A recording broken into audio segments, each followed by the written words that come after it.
ডিপার্টমেন্টে রথযাত্রা আপনারা খুব ভালোভাবে শান্তিতে করেছেন, আপনাদের অনেক ধন্যবাদ। জয় জগন্নাথ। এরপরে মহরম আছে, সেটা আপনাদের ভালো করে দেখে নিতে হবে এবং আরো অনেক প্রোগ্রাম আছে, আমাদের 21শে জুলাই আছে, ক্লাসের পর অন্যান্য প্রোগ্রামগুলো তো দেখে নিতে হবে, আমরা টাইম টু টাইম বলবো। বর্ষাকালে অলওয়েজ বাংলায় বর্ষা একটু বেশি হয়, তার কারণ হচ্ছে বাংলা হচ্ছে নদী মাতৃকা দেশ, এখানে নদী সমুদ্র পুকুর অনেক বেশি, আর আমরা অনেক পুকুরও কেটেছি যাতে আমরা জল ধরে রাখি, তাতে অবশ্য আমাদের অনেকটা কাজও হয়। আর এখানে অনেকগুলো কোস্টাল এরিয়াও আছে, কোস্টাল এরিয়ার মধ্যে অত্রি একটা দায়িত্বে আছে সুন্দরবন, আর একটা পশ্চিমাঞ্চলের দায়িত্বে আছে কলিল। তো এই জায়গাগুলো খুব ইম্পর্টেন্ট। উত্তরবঙ্গ আজকে বন্যায় ভাসছে, যে কাগজে আমি রিপোর্ট দেখছি, এবং বিশেষ করে কালিম্পংয়ের সিকিমে কয়েকদিন ধরে খুব বৃষ্টি হচ্ছে, সিকিমের রাস্তায় ধসও নেমেছে, রাস্তাও অনেক পর্যটক ট্যাপ হয়ে গেছে, সেটা দেখে নাও, যাতে তারা ফিরে আসতে পারে, কোনো অসুবিধা না হয়। If you want any help from us, ওটা অলরেডি রাস্তাটা তৈরি হয়ে গেছে, অন্যরা ব্যাক করতেও শুরু করেছে। খুব বর্ষাকালে যেন কেউ পাহাড়ের দিকটা মানে অ্যাডভেঞ্চারাস হিসেবে ইউজ না করে, তার কারণ ওখানটা চিরকালই কালিম্পংয়ে ধস নামে। এই সময়টা সরু রাস্তা, পাশে তিস্তা ভরা জল, এগুলো মাথায় রাখতে হবে। বর্ষাকালটা, গরমকালে আবার শুকনো, তিস্তায় জল নেই, এটা প্রকৃতির বৈচিত্র্য রূপ। তো বিশেষ করে উত্তরবঙ্গে যেটা আমি দেখছি, আমি যে ডিপার্টমেন্টগুলো থেকে অলরেডি রিপোর্ট পেয়েছি, জেলাগুলো থেকেও, ডিএমএ কাছে, এসপির কাছ থেকেও, তাতে আমি দেখেছি বন্যার একটা আশঙ্কা আছে কিন্তু উত্তরবঙ্গের জেলাগুলোতে। ইরিগেশন ডিপার্টমেন্ট প্রতিবারই সবাইকে নিয়ে একটা 24x7 মানে আপ টু অক্টোবর, পুরো এন্ড অফ অক্টোবর আমরা একটা কিন্তু মনিটরিং সিস্টেম চালু করি। এবারেও সেটা চালু করতে হবে ইমিডিয়েট, যাতে হট করে কোনো প্রবলেম হলে একটা নাম্বার দিয়ে দেবে, মানুষ যোগাযোগ করতে পারে। ধরো রাতের অন্ধকারে একটা এমন বর্ষা হয়ে গেল যে পুরো ঘর বাড়িগুলো ভেঙে তছনছ হয়ে গেল, কারো রাস্তা থাকার জায়গা পর্যন্ত নেই, রাস্তাটাও বিপজ্জনক হয়ে গেল, নদীর জলগুলো রাস্তায় এসে সব ভেঙে চলে গেল। এটা আমাদের নজর রাখতে হবে একটু, বিশেষ করে ইরোশন যেখানে হয় সম্ভাবনা আছে।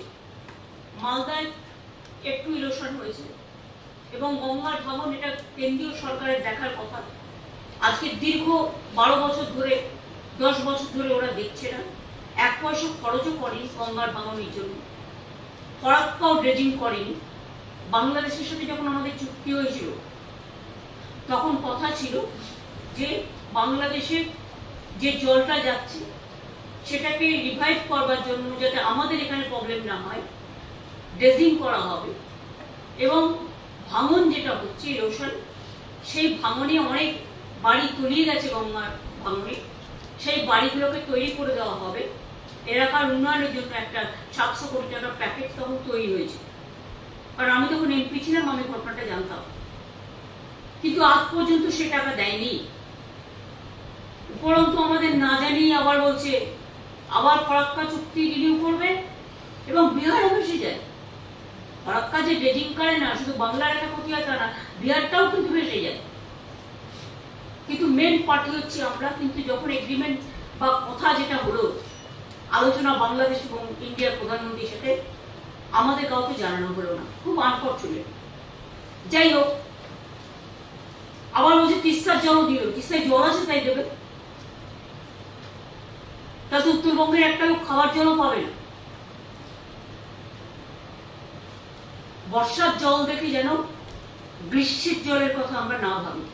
সিকিম ওর উপরে 14টা হাইড্রেল পাওয়ার প্রজেক্ট করেছে, তাতে সব জল টেনে নিয়েছে।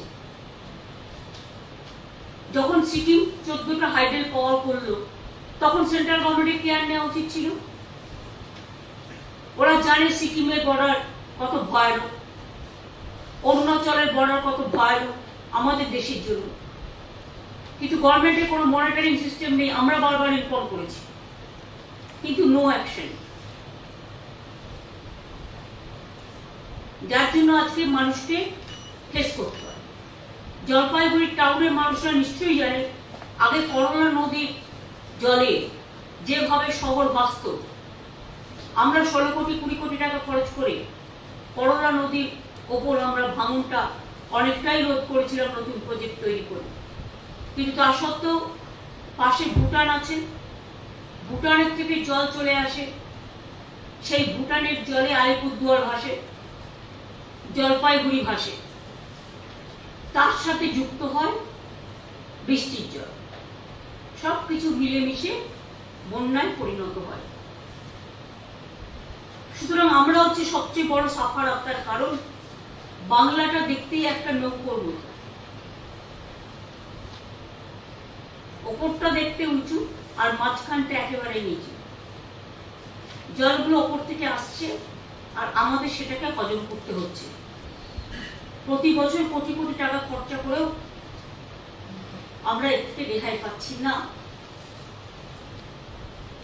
রাস্তায় ধস নেমেছে, অনেক জায়গায় ভেঙে গেছে নদীর পাড়, তাই নজর রাখতে হবে।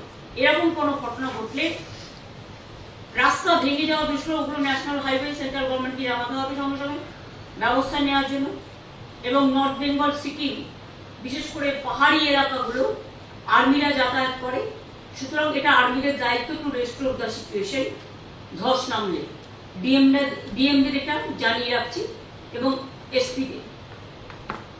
2 হচ্ছে জলপাইগুড়ি ক্রান্তি মাল, জলপাইগুড়ি সদর, রাজগঞ্জ ব্লক এবং জলপাইগুড়ি মিউনিসিপ্যালিটি কিছুটা ক্ষতিগ্রস্ত হয়েছে।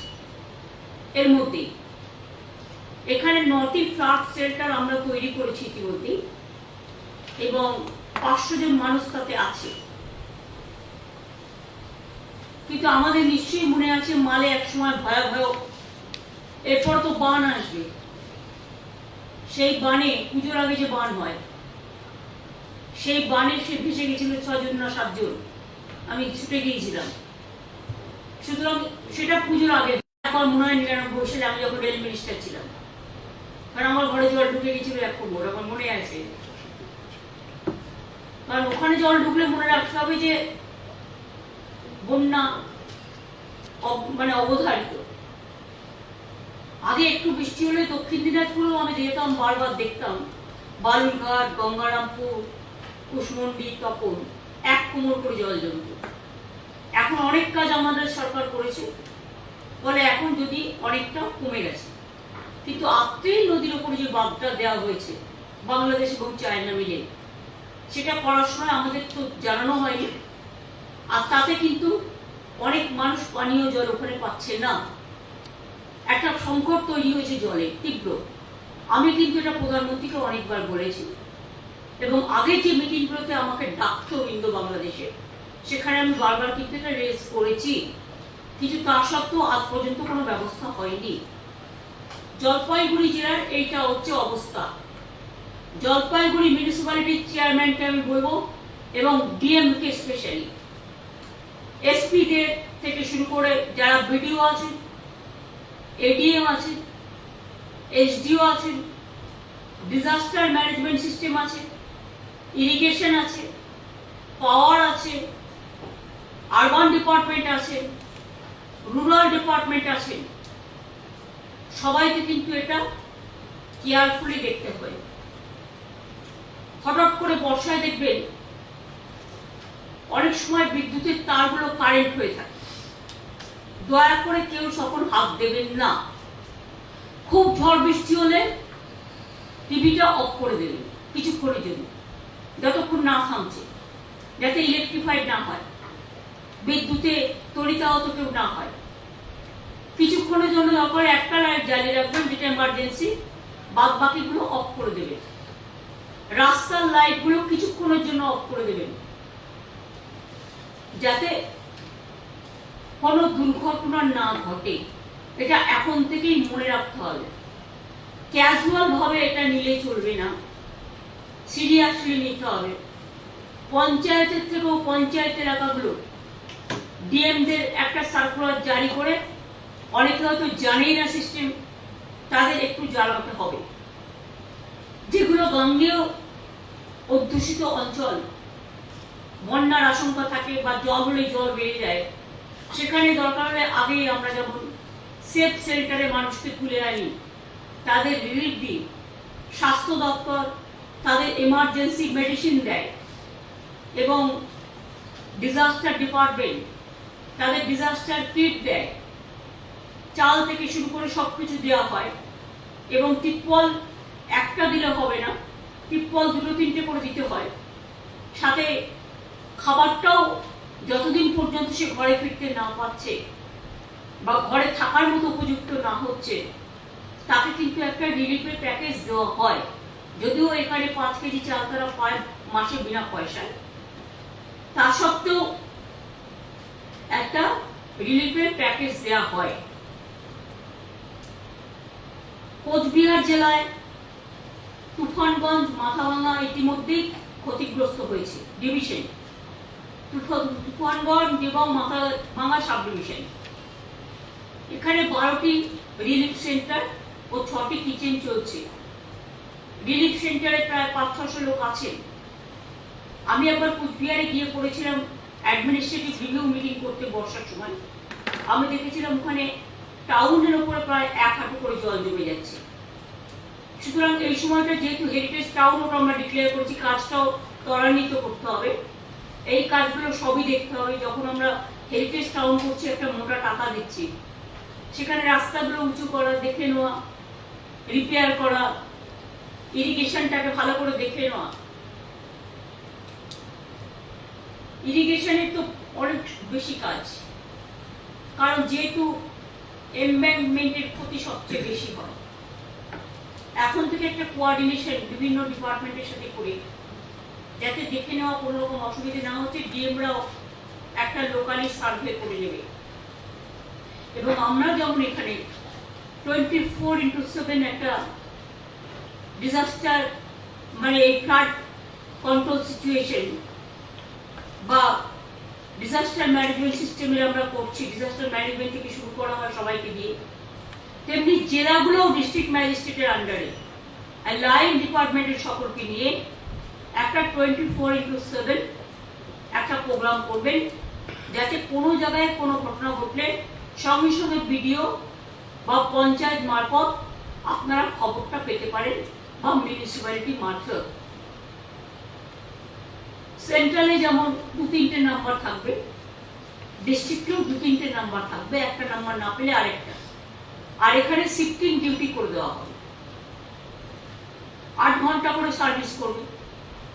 যারা নাইট ডিউটি করবে তারা ডে ডিউটি করবেন, 7 দিন কেউ ডে ডিউটি করলে তো 7 দিন কেউ নাইট ডিউটি করবে, যে যেটা প্রেফার করবে, এটা আপনারা দেখে নেবেন।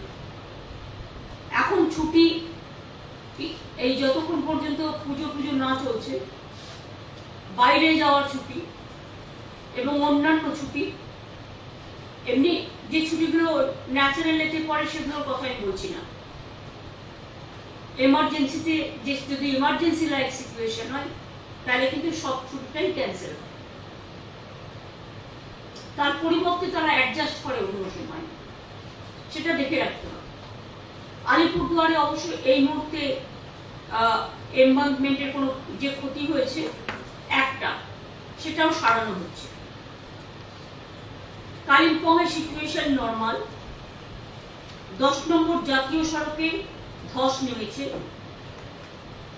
NHAI এবং PWD তারা রিপেয়ার করছে, কিন্তু রিপেয়ার করার দায়িত্বটা PWD নয়, PWD মনিটরিং করার দায়িত্ব এবং রিপেয়ার করার দায়িত্ব NHAI। এখানে টাকা পড়নাথিং তোমরা খরচা করবে না।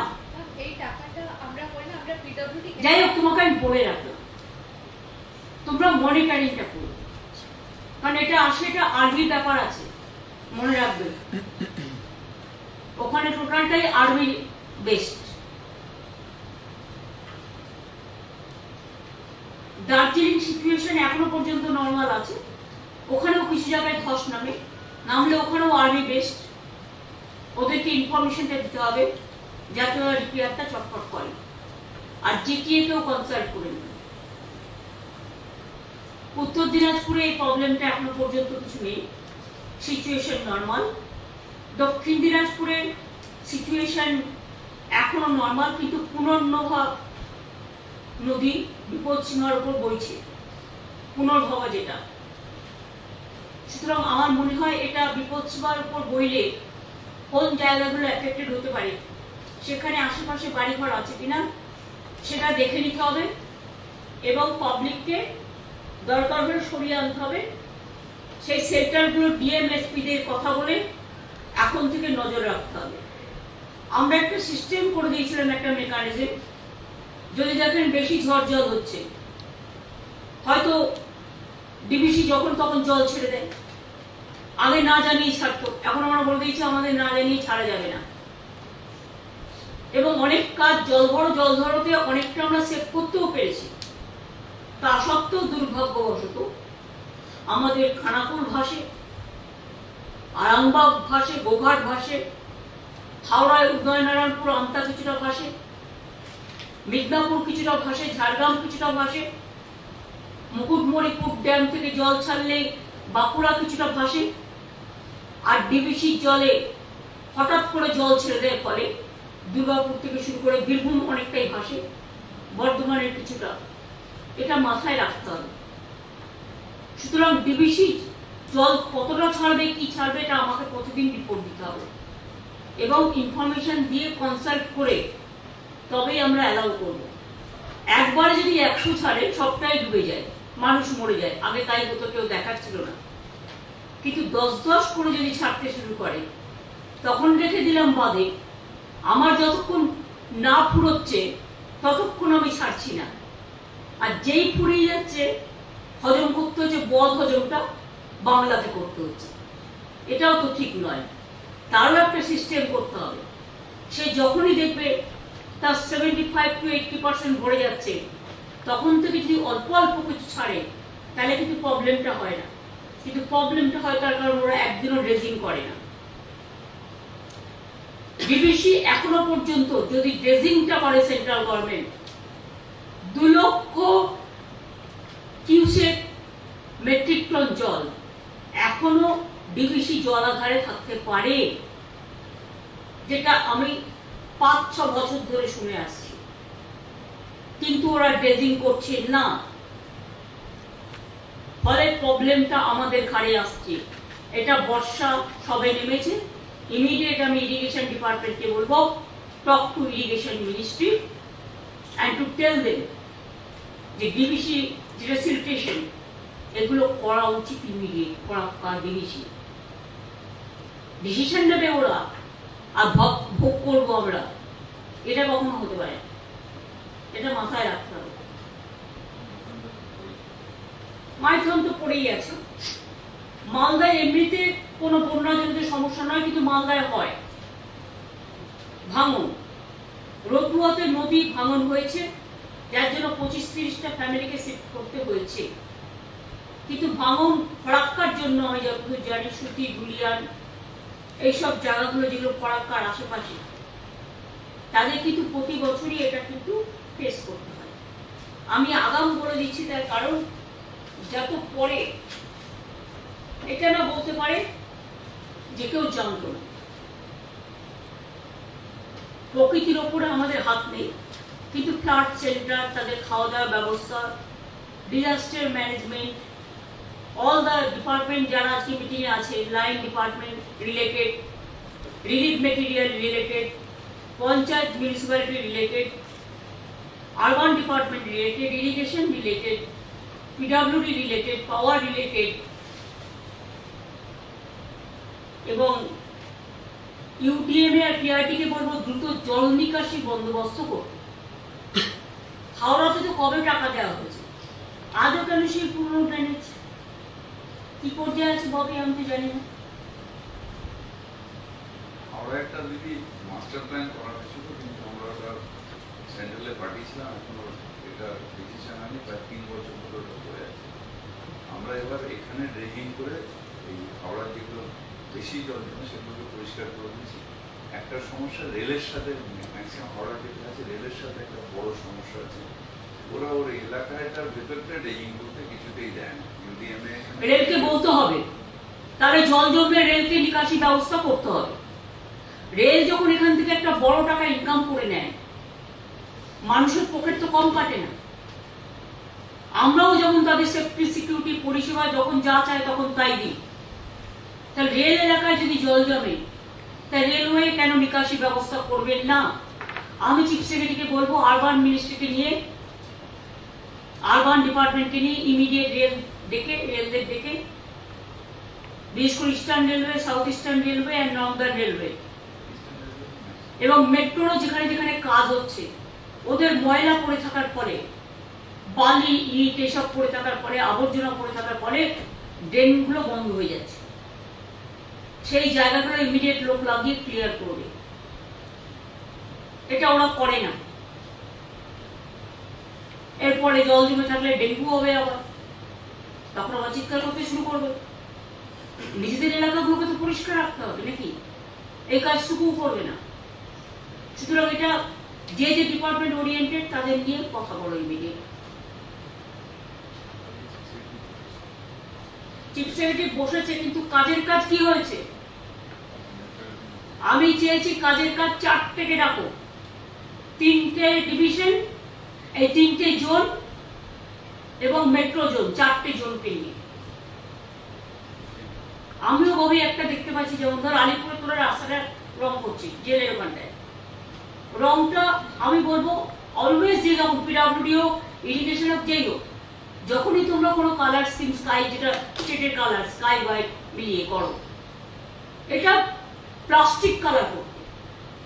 তার কারণ শুধু চুনকাম করে দিলাম জল দিয়ে, 7 দিন বাদে বৃষ্টির ছোটায় সেটা নষ্ট হয়ে যাচ্ছে, টাকাও যাচ্ছে জলে, কাজও পাচ্ছি না। এটা এখন থেকে আমি বলে দিলাম, it is a compulsory instruction.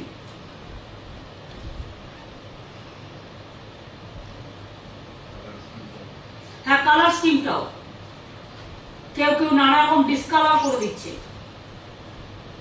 আমি যেখানে পার্টির কালার করিনি, আমি 12 বছর এখানে আছি। আমার মামাটি মানুষের একটা স্লোগান আছে, দেখাতে পারবেন মামাটি মানুষের নামে আমি কিছু করেছি? কোন প্রোগ্রাম?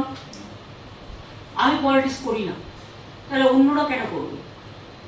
রেল তো করছে, রেল তো সব গেরুয়া কালারে ভরে দিয়েছে, আর আমাদের সুস্বাস্থ্য কেন্দ্রগুলোকে বলছে ওই কালার না করলে তোমায় টাকা দেবো না। এই আবার কি কথা? মানুষগুলোকে গেরুয়া করে দিতে পারে, রঙগুলো, আমাদের চেহারাগুলোকে নয়, জামা কাপড়গুলো গেরুয়া করে দিতে পারে ইনস্ট্রাকশন দিয়ে, নাহলে তোমার দেশে থাকতে দেবো না। কিন্তু আমাদের চেহারাগুলো, কালারগুলোকে গেরুয়া করে দিতে পারবে কি? না মনটাকে করে দিতে পারবে? Very difficult days are going on. Power ডিপার্টমেন্টকে স্পেশালি দেখতে হবে, যেটা অতিবৃষ্টিতে অনেক ট্রান্সফরমার খারাপ হয়ে যায়, এমার্জেন্সি ভিত্তিতে সেই ট্রান্সফরমারগুলো রেস্কিউ করতে হবে, রেস্টোর করতে হবে। কিন্তু আমি সাথে সাথে এটাও বলবো, সঙ্গে সঙ্গে এটা দেখবেন যে কাজটা করতে যাচ্ছে তার জীবন যেন, তার যেন সেফটি বলয় থাকে। ফায়ার ব্রিগেডকেও আমি দেখেছি ড্রেন ঠিক করতে গিয়ে বা ঠিক করতে গিয়ে ফায়ার ব্রিগেডেরও 2 জন মারা গিয়েছিল হাওড়ায়, ইফ আই রিমেম্বার কারেক্টলি, 2 বছর আগে। সুতরাং ফায়ার ব্রিগেডের লোকেদেরও আমাদের এটার জন্য প্রয়োজন। ফায়ার ব্রিগেডকেও কিন্তু এই সেফটি সিকিউরিটি বলয়টা দিতে হবে। আমাদের সিভিল যারা ডিজাস্টারে কাজ করে, ডিজাস্টার বয়েজ অ্যান্ড গার্লস, তারপরে আমাদের সিভিক পুলিশ থেকে শুরু করে অন্যান্য পুলিশেরও যারা কাজ করে, তাদেরকেও দেখতে হবে মোটা মোটা, একদম পাতলা নয়, তারাও যেন ওয়াটারপ্রুফটা পরে কাজ করে। কারণ আমার যদি বৃষ্টি লাগে, আমার যেমন জ্বর হতে পারে, আমার যারা ডিজাস্টার কর্মী তাদের যদি আমি সুস্থ না রাখি, তাহলে কিন্তু কাজটাই অসুস্থ হয়ে যাবে। স্বাস্থ্যকর্মীদের ব্যাপারেও বলবো, আশা কর্মীদের ব্যাপারেও, ICDS এর ব্যাপারেও, যারা রেগুলার কাজ করে, পাওয়ার ডিপার্টমেন্ট, আরবান ডিপার্টমেন্ট যারা রেগুলার রাস্তা পরিষ্কার করে, ইরিগেশন ডিপার্টমেন্ট যারা বৃষ্টির মধ্যেও কাজ করে, সুন্দরবন অঞ্চল, পশ্চিমাঞ্চলের মধ্যেও মনে রাখবেন বাঁকুড়ায় হয়, নজর রাখতে হবে। বিষ্ণুপুরে কিছুটা হয়, ঝাড়গ্রামেও কিছুটা হয় বিবিসি ছাড়া জলে। তাছাড়াও শিলাবতী যখন ভাসে তখন, ইছামতির জলেও যখন ভাসে তখন গাঙ্গেয় পশ্চিমবঙ্গ অ্যাফেক্টেড হয়। বাংলায় যারা কাজ করেছেন বিভিন্ন ডিপার্টমেন্টে তারা সবটাই জানেন। বিদ্যুতের খুঁটি যদি দেখেন পড়ে গেছে বা কাত হয়ে গেছে,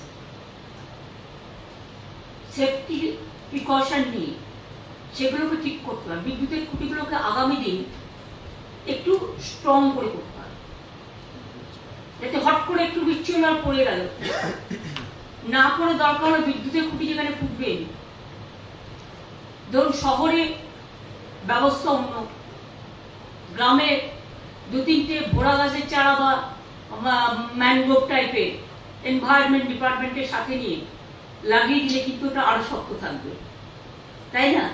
প্লান্টেশনে করলে, যেটা দিয়ে আমরা গঙ্গার বাঁধ রুখি।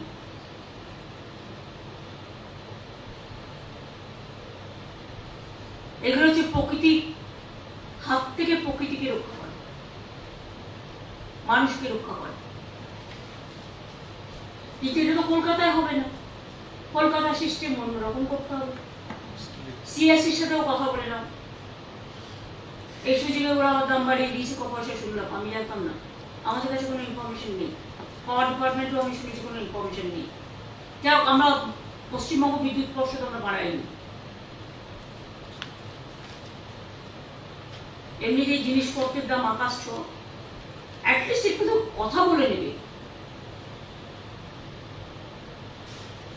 এটুকু আমরা আশা করি, এটা প্রত্যাশা। ট্রান্সপোর্ট ডিপার্টমেন্টকে বলবো, অনেক রাস্তা আটকে আছে, স্বাভাবিকভাবে ট্রাফিক জ্যাম হচ্ছে তার ফলে। আপনারা ট্রান্সপোর্ট ডিপার্টমেন্ট খুব আস্তে চলে, আপনাদের উচিত গাড়ি চালিয়ে দিয়ে, গাড়ি ছেড়ে দিয়ে সাইকেলে চলা বা 11 নম্বর গাড়ি ইউজ করা, মানে পা। ট্রান্সপোর্ট ডিপার্টমেন্টকে যে সিরিয়াসলি ট্যাকেল করা উচিত সেটা হচ্ছে না। ট্রান্সপোর্ট ডিপার্টমেন্টে কিন্তু একদিকে ট্রান্সপোর্ট মানে আরবান এরিয়া, রুরাল এরিয়া, অন্যদিকে আছে ইনল্যান্ড ট্রান্সপোর্ট। এটা কিন্তু মাথায় রাখতে হবে, যার জন্য আমরা চাষিদের জলে যেতে বারণ করি অনেক সময়, এই মৎস্য চাষিদের গঙ্গায় নামতে বারণ করি যাতে তারা বিপদে না পড়ে। দুর্গতদের পুলিশের সাথে কথা বলে ইমিডিয়েট ট্রাফিক প্রবলেমটা সলভ করুন। Kolkata police, DG law and order, এদের সাথে নিয়ে ডিএমএসপিরাও দেখে নেবেন কোথায় কি প্রবলেম আছে, লোকাল ডেকে কথা বলে ইমিডিয়েট সলভ করুন। লাইনের যারা আছেন ট্রাফিক ডিপার্টমেন্ট, ট্রান্সপোর্ট ডিপার্টমেন্টের, তাদের কাছে যেন ইনস্ট্রাকশন যায় প্রপারলি। এবং আরেকটা হবে হচ্ছে দুর্গতদের সরানোর জন্য কিছু এমার্জেন্সি গাড়ির প্রয়োজন হয়। ধরুন ইমিডিয়েট একটা দুর্যোগ, বান ঢুকে গেল, তখন ইমিডিয়েট তাকে সরাতে হবে। সুতরাং আপনি যদি গাড়ি আনতে 4 ঘন্টা লাগে, তাহলে কিন্তু 400 লোক মারা যেতে পারে। সুতরাং দুর্যোগ ঘটার আগে পূর্ব ওয়েদার রিপোর্ট নিয়ে, অনেক সময় ওয়েদার রিপোর্ট ঠিক হয়, তা হয় না, কিন্তু আমাকে এটাকে ক্যাজুয়ালি না নিয়ে, সিরিয়াসলি নিয়ে কিছু গাড়ি তাদের জন্য রেডি রাখতেই হবে, যাতে তাদের সরানোর ব্যবস্থা করতে হবে। অনেক জায়গা আছে খুব ন্যারো, যেখানে অন্য গাড়ি ঢোকে না ছোট গাড়ি ছাড়া, সেখানে দরকারে ছোট গাড়িও ব্যবস্থা রাখতে হবে। প্যাচ আপ করে নেবেন কারোর সাথে। মনে রাখবেন, আজকে যে এনডিআরএফ এখানে কাজ করে, এটা আগে রেলে আমি যখন ছিলাম, যে কোনো অ্যাক্সিডেন্ট হলে হসপিটালগুলোর সাথে প্যাচ আপ এবং এনডিআরএফ সঙ্গে সঙ্গে ঢুকবে, এটা আমি করে এসেছিলাম সিস্টেম। তারপর আমি স্টেটে যখন আসি, আমি স্টেটেও এনডিআরএফ এর সাথে প্যাচ আপ করে দিয়েছি। ওরা দিল্লি থেকে কিছু হলে বলে দেবে এনডিআরএফ এর টিম চলে গেছে, এটা তা নয়। এটা আমাদের যেমন এসডিআরএফ আছে, এনডিআরএফ কেও আমরা টাকা দিই এবং প্রোভাইডেড ওরা আমাদের সার্ভিস দেয়। এটা স্টেট গভর্নমেন্টের সাথে এগ্রিমেন্ট করা আছে।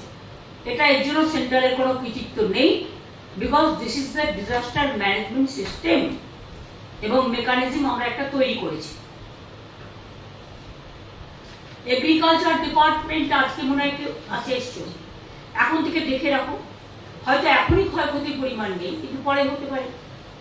আমরা যেমন স্বর্ণ ধান তৈরি করেছি, হ্যাঁ আমরা অলরেডি খুব বন্যা হয়ে গিয়েছিল, ধানগুলো সব পাকা ধানগুলো নষ্ট হয়ে গেছিল।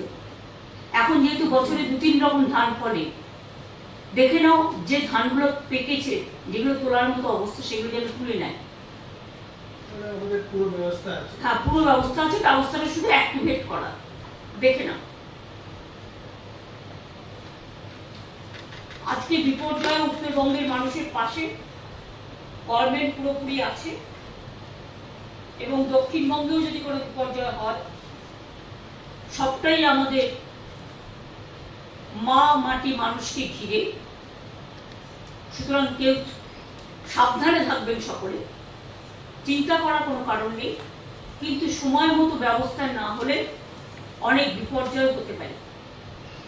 কতগুলো বিদ্যুৎ পদের ব্ল্যাক স্পট আছে, যদি একটা ডেটা কালেকশন করেন তাহলে দেখবেন বিদ্যুৎটা পড়ে যে লোক মারা যায়, এটা কিন্তু সব জায়গায় নয়, সব জায়গায় হয়তো 1-2 হয়, কিন্তু কতগুলো ব্ল্যাক স্পট আছে। যেমন উলুবেড়িয়ার দিকটা একটা ব্ল্যাক স্পট আছে, যখন বিদ্যুৎ পড়ে বিদ্যুৎ চমকে 7-8 জন মারা যায় একসাথে। এরকম কয়েকটা বিদ্যুৎ স্পট আছে। যেমন আমার অফিসে আমি জানি, আমি এক সময় আমার অফিসটায় বসতাম, মানে আমার কালীঘাটের বাড়িতে, আমি আর মালিক তখন বেঁচে ছিল, দুজনে বসে আছি, হঠাৎ দেখি একটা বিদ্যুতের এসে টেলিফোনের উপর দিয়ে চলে গেল। আমরা বসে আছি, টেলিফোনটা এখানে, টেলিফোনের উপর দিয়ে চলে গেল। অর্থাৎ ওখানে একটা আছে স্পট, যেটা সঙ্গে সঙ্গে টোটালটাকে ড্যামেজ করে দিয়ে চলে গেল, বাট লাইফটা সেভ হয়ে গেল। সুতরাং আমি আমার ওখানে যারা ডিউটি করে পুলিশের সবসময় বলি সেক্টরে যাও, তোমাদের ঘর তৈরি করে দেওয়া হচ্ছে, তোমরা সেক্টরে যাও, এইভাবে রিস্ক নেওয়ার কোনো দরকার নেই।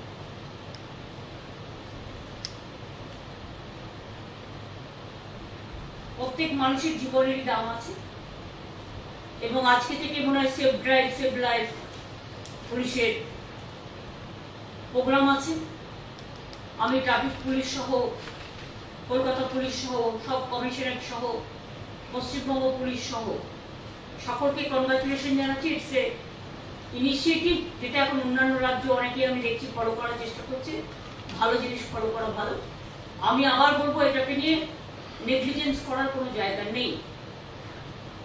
অ্যাক্সিডেন্ট সবচেয়ে বেশি ঘটে বর্ষাকালে, আর 2 হচ্ছে যখন কুয়াশা পড়ে, রাতের অন্ধকারে জোর করে গাড়ি চালাতে গিয়ে। আমি বারবার বলি যে যেগুলো ব্ল্যাক স্পট অ্যাক্সিডেন্টের, সেখানে একটা করে চিহ্ন দিয়ে দেওয়া। ওই যে প্লাস্টিকে তোমরা এখন হলুদ লাগাচ্ছ একটা কিছু, যে চিহ্নটা লোকের চোখে পড়বে, ড্রাইভ স্লো, একটা করে বোর্ড লাগিয়ে দাও। প্রতিবার কেন বলতে হয়? এই সিস্টেমটা তো কন্টিনিউ করবে। এমনকি আমার ওখানে একটা ট্রাম লাইন আছে, আমি দেখছি ট্রাম চলে না দীর্ঘদিন। ট্রাম লাইন হেরিটেজ ঠিক আছে, আমরা তো রেখে দিয়েছি, ট্রাম তো হাত দিইনি, কিন্তু আলিপুরের মোড় থেকে, খিদিরপুরের মোড় থেকে মনে হয়, মোমেন্টপুর মোড় থেকে আর একদম খাজরা মোড় পর্যন্ত একটা লাইন পড়ে আছে, ট্রাম তো চলে না, কিন্তু প্রায় 7-8 জন মারা গেছে প্রতি বছর, 2-3 জন মারা যাচ্ছে, 4-5 জনও মারা গেছে এক বছর। স্কুটার যাচ্ছে, ট্রাম লাইনে স্কিড করে যাচ্ছে, পেছন থেকে গাড়ি এসে মেরে দিচ্ছে। এটা ইমিডিয়েট আমি বলবো, ট্রাম যখন চলেই না, ট্রান্সপোর্ট ডিপার্টমেন্ট এটা তার দায়িত্ব পালন করেনি। আমাকে মানুষ মারার জন্য কোর্টের রায় দেখাচ্ছ? তোমরা কি ঠিক মতো ফাইটটা করেছো না ছেড়ে দিয়েছো? ট্রান্সপোর্ট ডিপার্টমেন্টে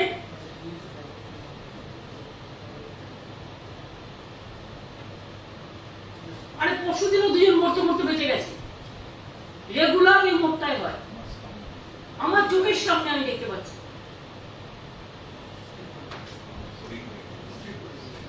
ঠিক করে যাচ্ছে আর গায়ের পেছন থেকে গাড়ি এসে মেরে দিচ্ছে।